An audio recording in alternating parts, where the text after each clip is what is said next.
cognitive diversity is absolutely essential to the thriving and projecting forward of the human endeavor and overall society, like ahead and up. That's the value. Interestingly, the people, like the best life outcome you could have is if you had 115 IQ. The other ones are actually worse than that. So just like having raw G factor doesn't really mean that much necessarily. If you look at it as the people who have the most value, which I still reject, but like from their own perspective, where it's kind of the opposite of the bipolar person being like, yeah, my life ain't normal. You're going to be like, yeah, my life's good if you're 115 IQ and all the other things about you are roughly average. You're going to be the most satisfied and therefore value your own life at the highest sense in that regard. And if IQ is fake, and there's this is where the issue is. The idea that equity and absolute equal outcomes for all people cannot be achieved deeply bothers you. And I get that. I really do. I want to, increase IQ for everybody. If we were talking about Christopher Langan, maybe we weren't, but he was like basically a eugenicist. Here's my idea. If you're really that much of a eugenicist, you're the superior being, right? You would give your godly granted blessing of divinity down to those lesser forms, and you'd increase their IQ because you're morally better than them too, right? You're not just gonna cull them like an evil bastard.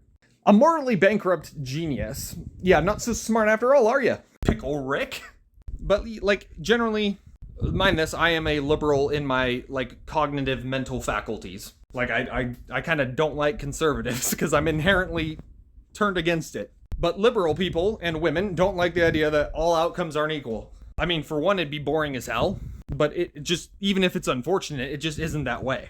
The military has exclusion under a certain IQ threshold because anything they do, and they'll take everybody, is positively counterproductive. It hurts more than it helps. So you gotta have at least over an 83 IQ. I also despise that you're gonna take someone under 100 IQ and send them to die for you. Get fucked. But if that's so true, that IQ is fake, or at least not what we think it is, it's not so solid, it's malleable, then why? Never in history with the greatest amount of effort and interest that could be directed towards it did anyone no one ever found a way to raise it. Okay, the only thing is that if you have depression or ADHD, your IQ can be suppressed or muffled.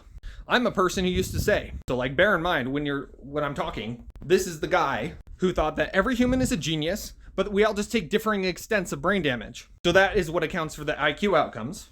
And it's not heritable. It's based on what we encountered in our maturing. Flowers for Algernon. If there was a guy who had phenylketonuria and he was never exposed to the nutritional toxins, he might be exceptional. It goes for all of us to differing extents. But in conclusion, giftedness is a real form of neurodivergence. The fundamental one. Anyone ever using to assert superiority can get fucked.